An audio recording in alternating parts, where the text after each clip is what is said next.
What if the key to your happiness was never out there to begin with? Not in their love, not in their approval, not in the life you're chasing. What if everything you've been looking for was waiting in the one place you've been avoiding most? Within yourself. The Stoics believed emotional independence wasn't just a virtue, it was freedom. And in a world addicted to external validation, that freedom might just be the last thing that still makes us truly happy. Emotional independence is the quiet strength that allows you to stay grounded when life pulls you in every direction.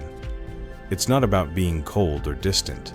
It's about finding peace without needing constant approval, affection, or reassurance from the outside world. In a culture where we're taught to seek happiness through relationships, success, and recognition, Stoicism offers a powerful alternative. The idea that true freedom and lasting happiness comes from within.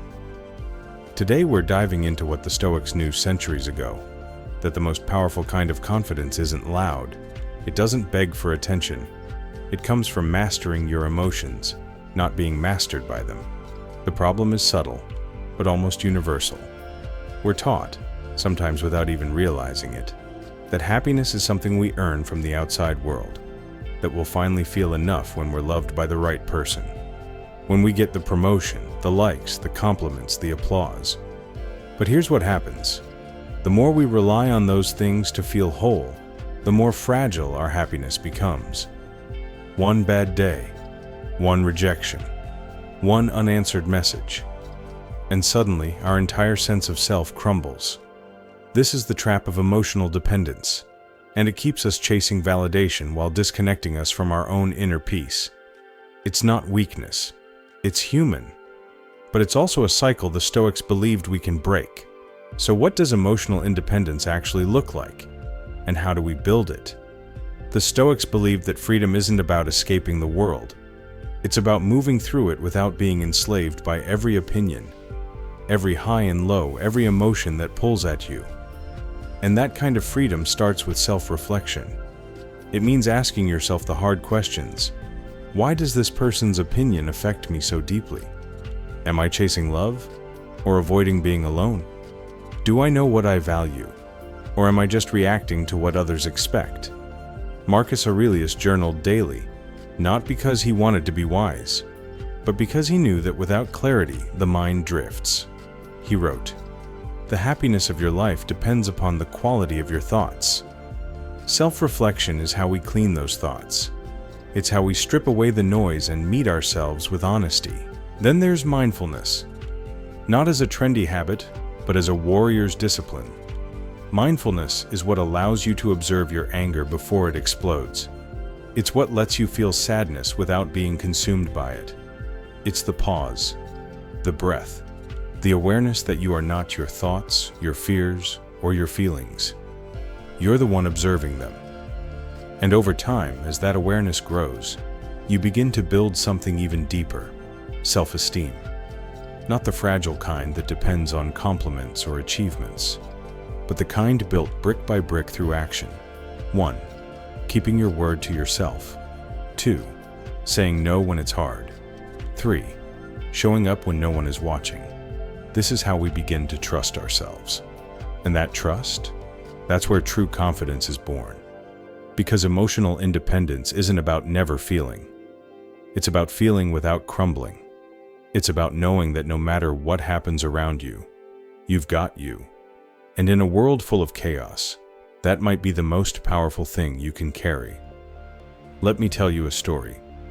There was a man who had everything: a successful career, a beautiful relationship, social status, admiration.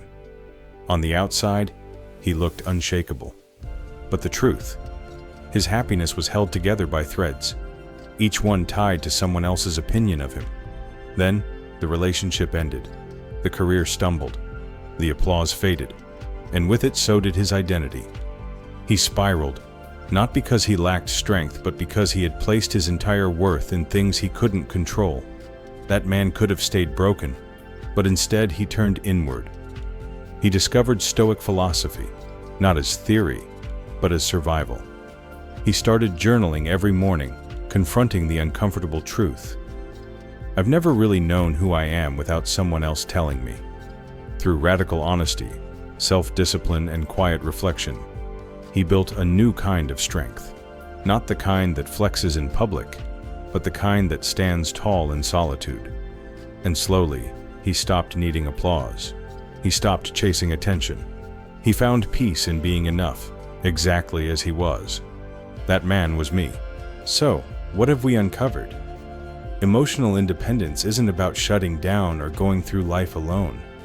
It's about no longer handing over the keys to your happiness. It's about learning to stand firm when the world shifts, to trust your own inner compass when everything outside goes silent. Through self-reflection, mindfulness, and building true self-respect, we begin to break free from the endless chase for validation. We stop reacting and start responding. We stop depending and start living. The Stoics weren't trying to make us emotionless. They were trying to make us unbreakable. And in a world that constantly pulls us outward, maybe the most revolutionary thing we can do is to return inward and find peace right where we are. Because at the end of the day, the most powerful kind of happiness is the kind you don't have to ask permission for. Have you ever struggled with emotional dependence? What helped you take your power back? Share your story in the comments. Your experience might be exactly what someone else needs to hear today. And if this message resonated with you, check out my next video on how to respond, not react. The Stoic way to master your emotions. It's the perfect next step on your journey to emotional strength and lasting inner peace. Until then, stay grounded, stay mindful, and remember, your happiness begins within.